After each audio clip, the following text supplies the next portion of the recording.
사도신경으로 신앙 고백 드리겠습니다. 전능하사 천지를 만드신 하나님 아버지를 내가 믿사오며 그 외아들 우리 주 예수 그리스도를 믿사오니 이는 성령으로 잉태하사 동정녀 마리아에게 나시고 본디오 빌라도에게 고난을 받으사 십자가에 못 박혀 죽으시고 장사한 지 사흘 만에 죽은 자 가운데서 다시 살아나시며 하늘에 오르사 전능하신 하나님 우편에 앉아 계시다가 저리로서 산자와 죽은 자를 심판하러 오시리라. 성령을 믿사오며 거룩한 공예와 성도가 서로 교통하는 것과 죄를 사하여 주시는 것과 몸이 다시 사는 것과 영원히 사는 것을 믿사옵나이다. 아멘. 오늘 은혜 받으실 하나님의 말씀은 에베소서 6장 11절로 18절의 말씀입니다. 다 같이 에베소서 6장 11절로 18절의 말씀을 합독하시겠습니다. 마귀의 간귀를 능히 대적하기 위하여 하나님의 전신갑주를 입으라. 우리의 씨름은 혈과 육을 상대하는 것이 아니요 통치자들과 권세들과 이 어둠의 세상 주관자들과 하늘에 있는 악의 영들을 상대합니다. 그러므로 하나님의 전신갑주를 취하라. 이는 악한 날에 너희가 능히 대적하고 모든 일을 행한 후에 서기 위함이라. 그런즉 서서 진리로 너희 허리띠를 띠고 의의 호심경을 붙이고 평안의 복음이 준비한 것으로 신을 신고 모든 것 위에 믿음의 방패를 가지고 이로써 능히 악한 자의 모든 불화살을 소멸하고 구원의 투구와 성령의 검 곧 하나님의 말씀을 가지라. 모든 기도와 간구를 하되 항상 성령 안에서 기도하고 이를 위하여 깨어 구하기를 항상 힘쓰며 여러 성도를 위하여 구하라. 저는 오늘 에베소서 6장 11절로 18절의 말씀을 가지고 하나님의 전신갑주를 취하라 는 제목으로 은혜를 나누기를 원합니다. 예수님께서는 제자들을 부르시고 또 그들과 함께 천국 복음을 전하시며 귀신을 내쫓는 권능을 주십니다. 예수님께서는 사탄 마귀의 정체가 무엇인지 드러내시고 또 예수 이름의 권세를 힘입어 귀신을 쫓아내게 하십니다. 오늘 저는 우리의 가정과 또 직장과 관계 속에서 우리를 넘어뜨리려고 하는 악한 영들을 대적하여 싸우기 위해 우리가 입어야 할 전신갑주에 대해 말씀을 나누고자 합니다. 에베소서에서는 믿는 성도를 감격하게 하는 하나님의 약속이 기록되어 있습니다. 우리의 믿음은 하나님의 약속에 근거해야 합니다. 믿음과 비슷해 보이지만 전혀 다른 그것이 있습니다. 그건 바로 신념입니다. 믿음과 신념은 큰 차이가 있습니다.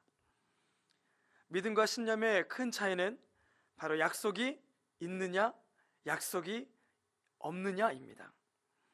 믿음은 하나님의 말씀을 근거로 하여 가지는 것입니다. 하지만 신념에는 약속의 근거가 없습니다. 신념은 그저 내가 만들어내는 것입니다. 나는 잘 될 거야. 나는 좋은 일이 있을 거야. 이것은 믿음과 같은 모습을 하고 있지만 믿음이 아닌 신념입니다. 하지만 이 신념에도 능력이 있습니다. 의지를 가지고 노력하면 그에 따른 열매를 맺게 됩니다. 그러나 믿음과 신념은 다릅니다. 믿음은 근거가 되는 약속이 있습니다. 하나님께서 약속하셨으니 말씀하신 대로 이루실 줄 믿습니다. 하나님께서 성경에 기록하신 대로 약속을 하나님께서 성취하실 줄 믿습니다. 이게 진짜 믿음인 것입니다. 그래서 그리스도인들은 약속의 말씀을 믿는 믿음 위에서 사는 자들을 가리키는 사람들인 줄 믿습니다. 우리 모두가 하나님의 말씀 위에 굳건히 서면 약속의 말씀을 믿고 또 성장해 나가기를 원하시는 것입니다. 에베소서는 바울이 복음을 전하다가 감옥에 갇힌 때에 기록한 옥중서신 중에 하나입니다. 사도 바울은 감옥 안에 있으면서도 밖에 두고 온 성도들을 걱정하고 염려하고 있는 거예요. 그는 성도들이 걱정도 되지만 마음 한편에서는 하나님이 지켜주실 것이라는 믿음의 확신을 가지고 있습니다. 여러분, 내가 눈물로 여러분을 가리킨 것을 기억하십니까? 여러분 모두가 나를 따라서 하나님의 복음의 메인자가 되기를 원합니다 라고 우리 모든 성도들의 신앙이 말씀 위에 굳게 서기를 바라는 마음으로 편지를 보내고 있는 겁니다. 바울의 편지를 받고 에베소 성도들은 다시 한번 구원의 감격을 떠올리게 됩니다. 죄로 인해 죽을 수밖에 없던 우리가, 죄로 인해 하나님과 멀리 떨어질 수밖에 없던 내가 예수 그리스도 안에서 구속함과 구원을 받아 이제는 그분의 자녀가 되고 하나님의 영광에 참여하는 자가 되었구나. 구원의 감격을 다시금 회복하는 거예요. 하나님을 몰랐던 나에게 죄사함과 구원을 주시려고 예수님께서 우리를 위해 이 땅에 오셨구나. 이 비밀을 깨닫게 되는 줄 믿습니다. 우리는 어떻게 예수님을 믿게 되었나요? 하나님의 전적인 은혜로 오늘 우리가 예수를 구주로 고백하게 되고 구원받은 줄 믿습니다. 하나님의 은혜로 우리가 복음을 듣고 그분의 자녀가 된 거예요. 그리고 성령을 보내주셔서 세상을 능히 이기게 하시는 줄 믿습니다. 하나님은 우리를 구원하실 뿐 아니라 세상 속에서 우리를 미혹하는 악한 영과 싸워 이길 수 있는 전신갑주를 오늘 입혀 주시기를 원하고 있는 거예요. 여러분, 전신갑주는 무엇입니까? 바로 갑옷입니다. 갑옷은 온 몸을 보호하는 기능을 갖고 있습니다. 이 갑옷은 언제 입게 될까요? 전쟁 중에 입게 됩니다. 갑옷을 입으면 적의 어떤 공격이 와도 몸을 보호할 수 있는 거예요. 그런데 갑옷을 입지 않으면 어떻게 되나요? 원수의 공격에 속수무책으로 당하게 됩니다. 우리가 예수님을 믿고 성령이 우리와 함께 하신다고 해서 우리에게 영적 전쟁이 일어나지 않는다? 절대 그렇지 않습니다. 우리가 천국 가는 그날까지 우리를 넘어뜨리려고 하는 마귀의 공격은 끊이지 않을 것입니다. 근심과 걱정과 환경의 어려움, 또 틀어진 관계, 육신의 연약함과 질병이라는 그 무기를 통해 사단 마귀는 끊임없이 우리를 공격합니다. 이런 숱한 불화살을 우리에게 쏴대는 거예요. 원수 마귀의 공격을 이겨내기 위해서 하나님께서는 전신갑주를 입어야 한다라고 말씀하고 계시는 줄 믿습니다. 에베소서 6장 11절 말씀을 보니 마귀의 관계를 능히 대적하기 위하여 하나님의 전신갑주를 입으라. 마귀의 관계를 능히 대적하기 위하여 하나님의 전신갑주를 입으라.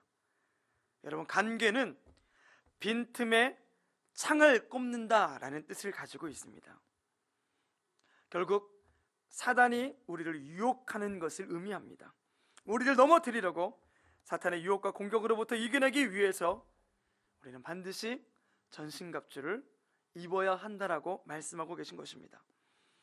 14절부터 17절에 전신갑주에 대해 쭉 설명하고 계십니다. 그런즉 서서 진리로 너희 허리띠를 띠고 의의 호심경을 붙이고 평안의 복음이 준비한 것으로 신을 신고 모든 것 위에 믿음의 방패를 가지고 이로써 능히 악한 자의 모든 불화살을 소멸하고 구원의 투구와 성령의 검 곧 하나님의 말씀을 가지라. 바울은 주 안에서와 그의 힘의 능력으로 강건하여 지고라고 말씀하고 있습니다. 그의 힘의 능력으로 강건하여 지고라는 말은 우리가 생각하는 어떤 파워와 힘을 의미하는 것이 아닙니다. 하나님을 아는 지혜에서 자라가라. 하나님을 아는 지혜와 지식에서 자라가라라는 말을 그의 힘의 능력으로 강건하여 지고 표현하고 있는 것입니다. 하나님이 주시는 지혜와 지식 위에 자라서 그의 내면이 성장해야 한다라고 말씀하고 있는 것입니다. 알맞은 지혜와 지식 위에 자라갈 때 우리가 사단의 공격을 이길 수 있기 때문입니다. 하나님을 가까이 하는 말씀을, 하나님을 가까이 하는 건건의 훈련을 통해서 영적 전쟁을 수행하라는 거예요. 그래서 우리 교회에서 성경 말씀을 읽고 또 말씀을 묵상하고 또 예배를 드리고 기도하고 우리가 행하는 이 모든 영적 훈련이 우리로 하여금 하나님을 아는 지혜를 갖게 하고 영육 간에 강건하게 하는 줄 믿습니다. 그리고 전신갑주를 입으라고 연이어서 말씀하는 거예요. 입으라는 것은 단순히 착용하라는 것을 넘어서 그것을 능숙하게 다루라, 숙련된 경지까지 이루라는 뜻입니다. 그 물건의 전문가가 되라는 거예요. 우리가 사탄 마귀의 공격을 이겨내기 위해서는 하나님의 전신갑주를 잘 알고 그것을 능숙하게 쓸 수 있도록 훈련하라는 것입니다. 대한민국의 건장한 형제들이라면 결코 피할 수 없는 것이 있는데, 그건 바로 군대에 가는 것입니다. 훈련소에 들어가면 처음부터 총기를 능숙하게 다루는 것이 어렵습니다. 그런데 반복과 또 훈련을 거듭하다 보면 어느샌가 그것을 능숙하게 다루게 됩니다. 바울은 말씀을 통해 우리가 주님이 주신 무기를 어떻게 다뤄야 하는지를 반드시 알아야 한다라고 말하고 있는 거예요. 사탄은 믿는 우리가 구원받지 못하도록 여러 가지 모양으로 방해를 합니다. 사탄의 전략은 교회로 하여금 사단 마귀의 그 존재를 인식하지 못하게 하는 데 있어요. 근데 오늘 말씀은 분명 우리에게 말하고 있습니다. 우리의 적이 눈에 보이는 존재들이 아니라 어둠의 권세와 또 정사를 잡은 자들이라고. 우리는 예수님의 권세를 통해 사탄을 이길 수 있음을 말씀하고 계신 줄 믿습니다. 우리의 싸움은 그들을 들어 사용하는 악한 영들인 거예요. 그래서 예수님께서 오셔서 악한 영의 정체를 드러내시고 우리에게 악한 영을 대적할 수 있는 방법을 말씀해 주신 줄 믿습니다. 오늘 이 말씀을 통해 우리가 취해야 할 전신갑주가 무엇인지 알아보기를 원합니다. 마귀의 공격에 능히 대적하기 위해서 우리가 취해야 할 첫 번째 전신갑주의 무기는 바로 진리의 허리띠입니다. 진리라는 것은 불변하는 하나님의 말씀을 의미합니다. 세상의 기준과 가치는 늘 변해요.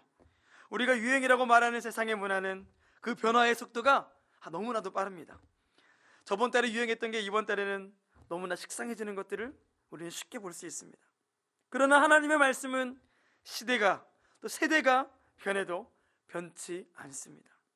그래서 우리가 진리라고 말하는 것입니다. 하나님은 이스라엘 백성들을 출애굽시킬 때 양을 잡아 문설주와 임방에 피를 바르고 그 고기를 먹되 허리에 띠를 띠고 발에 신을 신고 손에는 지팡이를 잡고 급히 먹으라고 말씀하셨습니다. 왜 그렇게 이야기하셨을까요? 나가라는 거예요. 가야 할 곳이 있다라는 거예요. 하나님께서 그 택한 백성들을 가나안으로 이끌기 위해 그러한 일을 행하신 것입니다. 진리의 허리에 띠를 띠고 변치 않는 하나님의 말씀으로 중심을 잡으라는 거예요.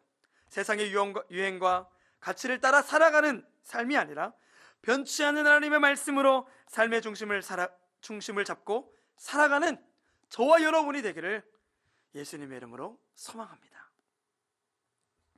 우리가 갖춰야 할 두 번째 무기는 바로 의의 호심경입니다. 여러분, 호심경이라는 것은 가슴을 보호하는 장비입니다. 우리가 하나님 앞에 나아가기 위해 반드시 필요한 것이 있다면 바로 의로움이죠. 그러나 성경은 이렇게 말씀하고 계십니다. 의인은 없나니 하나도 없다. 세상의 모든 사람들이 다 죄인이라는 것입니다. 그러나 사람의 몸을 입고서도 의로운 삶을 사신 분이 계신데 그분이 바로 예수님이십니다. 그분은 죄가 없으신 분이십니다. 죄가 없으신 예수님이 나 대신 내가 짊어져야 할 그 죄의 십자가를 지신 거예요. 그리고 나에게 의로운 옷을 입혀주십니다. 나의 죄를 가리워주시고 예수님의 의로움의 옷을 나에게 입혀주시는 거예요. 구약시대 때 하나님의 임재의 상징은 언약궤였습니다. 사람들은 하나님의 언약궤의 두 그룹 사이에 하나님의 임재와 또 하나님의 영광이 함께한다라고 믿었습니다. 그래서 전쟁을 치를 때도 언제나 언약궤를 앞세워 나아갔습니다. 그런데 언약궤는 조각목이라는 나무로 만듭니다. 조각목은 아카시아류의 나무인데 이것은 가구로 쓰기 힘든 나무입니다. 우리가 보통 가구로 무엇인가를 짤 때는 길고 또 곱게 자라는 나무를 쓰기 마련인데 이 아카시아 나무는 그렇게 자라는 것이 아니에요. 그래서 조각을 내어서 틀을 짜 만들어냅니다. 그래서 조각목이라고 부르는 것입니다. 언약궤를, 하나님의 임재를 상징하는 이 언약궤를 정말 곧고 바르게 자라는 멋진 나무로 만든 것이 아니라 조각목으로 만들었다는 거예요. 그리고 그 위에 금을 입힙니다. 그렇게 언약궤를 만듭니다. 하나님의 임재의 상징인 언약궤를 보면서 우리가 의인되는 모습을 비추어 볼 수가 있습니다. 볼품없는 정말 조각목과 같은 우리의 인생에 거룩하신 하나님이 찾아오셔서 우리를 들어 사용하시고 그분의 거룩으로 우리에게 옷 입혀 주시는 거예요. 그리고 우리를 그분이 거하시는 성전 삼아 주시는 겁니다. 너는 보배롭고 존귀한 자녀다. 너는 나의 사랑하는 아들이다. 너는 나의 사랑하는 딸이다 라고 말씀해 주시는 줄 믿습니다. 할렐루야. 오늘도 우리가 세상을 살아갈 수 있는 이유는 그 구원의 기쁨과 감격이 나와 함께 하기 때문인 줄 믿습니다. 사단은 끊임없이 우리를 참소합니다. 우리를 넘어뜨리려고 합니다. 우리의 마음에 있는 그 구원의 기쁨과 감격을 뺏어가려 하고 구원을 흔들려고 합니다. 그러나 예수님이 우리의 의가 되어주셔서 우리는 담대히 하나님 앞에 서게 되는 줄 믿습니다. 세 번째로 우리가 취해야 할 하나님의 전신갑주는 평안히 준비한 복음의 신입니다. 사람이 변하게 되는 때는 하나님을 만날 때입니다. 복음의 말씀을 들을 때 그 사람이 변하게 되는 거예요. 바울은 로마서에서 복음을 부끄러워하지 않는다라고 말합니다. 구원을 주시는 하나님의 능력이 그 복음 안에 있기 때문이죠. 예수님께서는 승천하시기 전에 제자들에게 아버지와 아들과 성령의 이름으로 침례를 주고 내가 너희에게 분부한 그 모든 것들을 가르쳐 지키게 하라고 명령하셨습니다. 우리가 약속의 말씀을 믿고 순종할 때 하나님이 우리에게 주시는 축복이 있는데 그것은 바로 내가 너와 함께 하리라는 임마누엘의 축복입니다. 마태복음 28장 19절과 20절에 그러므로 너희는 가서 모든 민족을 제자로 삼아 아버지와 아들과 성령의 이름으로 침례를 베풀고 내가 너희에게 분부한 모든 것을 가르쳐 지키게 하라. 볼지어다 내가 세상 끝날까지 너희와 항상 함께 있으리라 하시니라. 복음은 약속에 있는 하나님의 말씀입니다. 어린아이를 보면요, 그 어린아이가 가장 평온한 상태에 있을 때는 바로 엄마 품 안에 있을 때이더라고요. 엄마 품 안에서 어린아이는 평안을 누립니다. 주위가 아무리 시끄러워도 시장통에 있어도 엄마 품속이면 세상 모르고 그 어린아이는 잠이 들어요. 마찬가지로 하나님이 우리에게 주신 이 복음 안에는 하나님이 함께 하신다라는 약속이 있는 줄 믿습니다. 그래서 그 사람은 어떠한 인생의 모진 풍파 속에서도 평안할 수 있다는 거예요. 평안은 하나님 안에 거할 때 우리에게 주시는 축복과 선물입니다. 복음의 능력을 맛보고 복음을 전파함으로 하나님의 평안과 평강을 누리는 저와 여러분들이 되시기를 주님의 이름으로 축원합니다. 네 번째 무기는 바로 믿음의 방패입니다. 믿음의 방패는 마귀의 불화살을 막아냅니다. 불화살은 화살 쪽에 불을 붙여서 쏘는 공격 무기죠. 마귀의 공격이 마치 불화살 같다는 것입니다. 불화살을 맞으면 모든 것들을 다 태워버립니다. 우리를 태워버릴 기세로 마귀는 달라듭니다. 그런데 믿음의 방패로 그것을 막아내고 마귀의 불화살을 꺼트리라는 거예요. 어떤 상황과 환경 가운데에서도 하나님은 결단코 나를 떠나지 아니하신다. 하나님은 나를 포기하지 않으신다. 나는 하나님의 존귀한 자다. 나는 하나님의 유업을 이룰 거룩한 상속자다. 우리를 참소하는 마귀의 공격 앞에서 우리는 믿음의 방패를 써서 마귀의 불화살을 막아내야 할 줄 믿습니다. 나를 부르시고 나를 의롭다 하신 하나님께서 주님을 만나는 그날까지 나와 함께 하신다.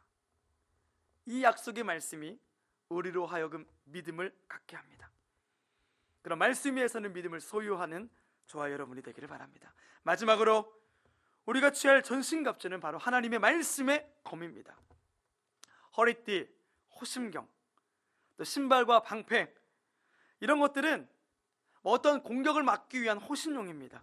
그런데 검은요, 공격용입니다. 그 목적이 다릅니다.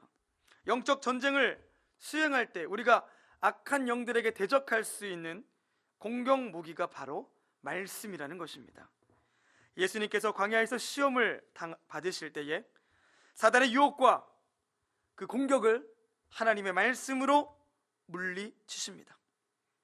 말씀은 우리를 지켜주는 방패이자 공격 무기인 거예요. 예수님의 이름의 능력을 힘입어 우리는 마귀를 담대히 대적해야 할 줄 믿습니다. 그래서 목사님들께서 또 전도사님들께서 육신이 약하고 또 연약하고 병든 자들을 위해 기도하실 때 하나님의 말씀을 선포하시며 기도하시잖아요. 그 이유가 여기 있는 거예요. 이사야서의 말씀을 가지고, 복음서의 말씀을 가지고 이 약속의 말씀을 주장하며 붙들며 기도할 때에 하나님의 치유와 회복과 사단 마귀가 떠나가는 놀라운 권능의 역사가 나타나게 될 줄 믿습니다. 저가 재치기 맞음으로 우리 모든 성도들의 연약함과 질병은 나음을 입을지어다. 할 수 있거든이 무슨 말이냐? 믿는 자에게는 능치 못함이 없느니라. 예수 이름으로 명하노니 사단아 떠나 갈지어다. 악한 영에게 대적할 수 있는 무기가, 하나님께서 우리에게 이 악한 영을 대적하라고 주신 무기가 바로 말씀인 것입니다. 말씀을 검으로 쓰려면 어떻게 해야 될까요? 말씀을 가까이 해야 되는 거예요. 아까 취한다 라는 것이 뭔가 그것을 가지고 있다, 소유한다 에서 멈추는 것이 아니라 그것을 능숙하게 다룰 수 있는 것이라고 말했던 것처럼, 그것의 착용을 넘어 그것의 전문가가 되기 위해 또한 훈련하고 준비하는 우리 모두가 되기를 예수님의 이름으로 소망합니다. 이렇게 전신갑주를 취하고 그것으로 무장함으로 악한 날의 영적 전쟁과 또 공격을 우리가 막아낼 수 있다라고 이야기하고 있는 거예요. 에베소서 6장 13절에 그러므로 하나님의 전신갑주를 취하라. 이는 악한 날에 너희가 능히 대적하고 모든 일을 행한 후에 서기 위함이라. 악한 날에 능히 대적하고 모든 일에 서기 위함이라. 믿음의 삶을 살아갈 때 우리에게 찾아오는 모든 유혹과 시험을 이겨내고 세상의 빛과 소금의 역할을 감당케 하는 그리스도인으로 서게 하시려고 우리에게 전신갑주를 주신 줄 믿습니다. 나에게 구원을 주신 하나님께서는 이제는 그 생명의 빛을 또 예수를 알지 못하는 자들에게 전파하기를 원하시고 계시는구나. 나를 그리스도의 향기로 또 세상의 빛과 소금으로 부르시고 훈련시키시는구나. 우리는 깨달아야 합니다. 전염병과 함께 찾아온 거리두기, 그러나 위기는 곧 기회라는 말처럼 성도의 거리두기는 세상과 다른 줄 믿습니다. 세상은 거리두기로 사람과 멀어지게 될 때 성도는 거리두기로 하나님과 더 가까워지고 깊어지게 되는 줄 믿습니다. 하나님과 가까워지는 기회로 이 힘들고 어려운 시간들을 기회에 삼는 여러분이 되시기를 바랍니다. 지금의 모든 상황들을 두려워하지 말고 또 겁내지도 맙시다. 지금의 고난이 우리를 연단하여 더 빛나게 할 줄 믿습니다. 환경의 문제를 바라보는 것이 아니라 문제의 길이 되시는 하나님을 바라보게 될 때 하나님께서 이 모든 일을 넉넉히 이기게 하실 것입니다. 함께 기도하시겠습니다.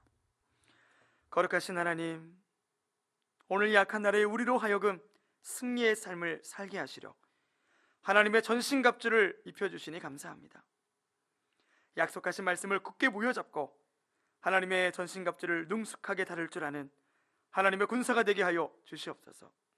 우리의 가정에 또 직장에 자녀의 남편과 아내의 관계 속에 역사하는 모든 악한 영들을 예수 그리스도의 이름으로 대적하고 넉넉히 이기는 우리 성산의 모든 성도들이 되게 하여 주시옵소서. 감사드리며 예수님의 이름으로 기도드리옵나이다. 아멘. 오늘도 주신 말씀에 의지해서 우리 삶 가운데, 오늘 일상 가운데 영적 전쟁에서 승리하는 믿음을 갖길 원합니다. 이 시간에 우리 전능하신 나의 주 하나님 믿음으로 찬양하시면서 우리 하나님께 우리의 심령을 드리기 원합니다. 찬양하시겠습니다. 전능하신 나의 주 하나님은 능치 못하신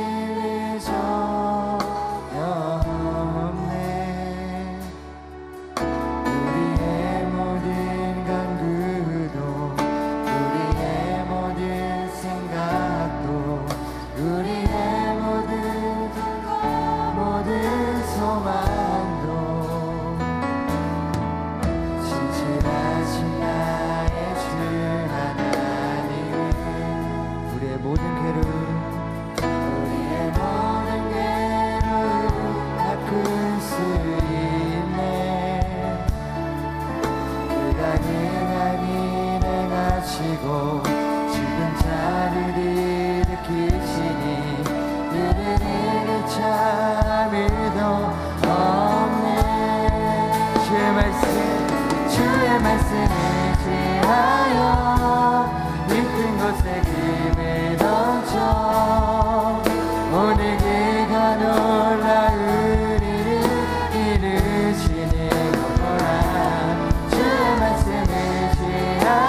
한 번 더 전심으로 주의 말씀 의지하여 주의 말씀 의지하여 깊은 곳에 힘을 얹어 오늘 그가 놀라운 일을 주의 말씀 의지하여 아멘 믿음으로 힘을 얹어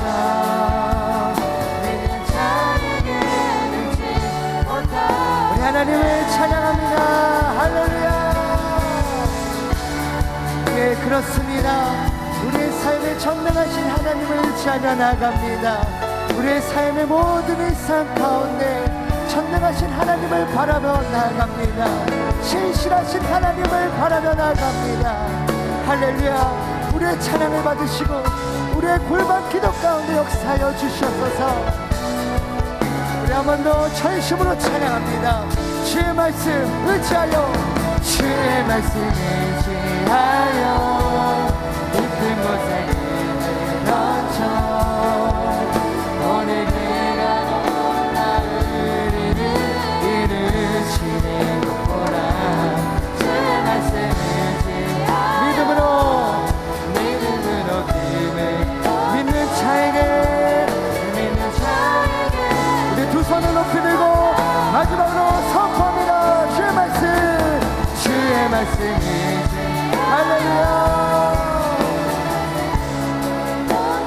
오늘 그가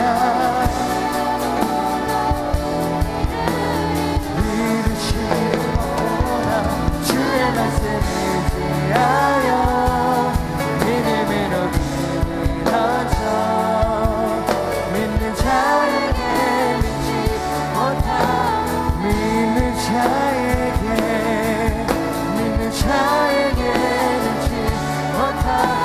자에게 능치 못하 믿는 자에게 능치 못함 없네. 아멘. 전능하신 하나님을 바라봅니다. 이 시간에 우리 모든 환난과 어려움 가운데서도 보이지 않는 영적 싸움 가운데서도 우리와 보이지 않게 함께 하시는 신실하시고 전능하신 그 하나님의 손을 바라봅니다. 이 시간에 믿음으로 우리 주님의 성호 3번 간절히 부르짖고 우리의 골반 가운데 전능하신 하나님 역사해달라고 우리 주여 삼창하시고 통성으로 기도하겠습니다. 주여 주여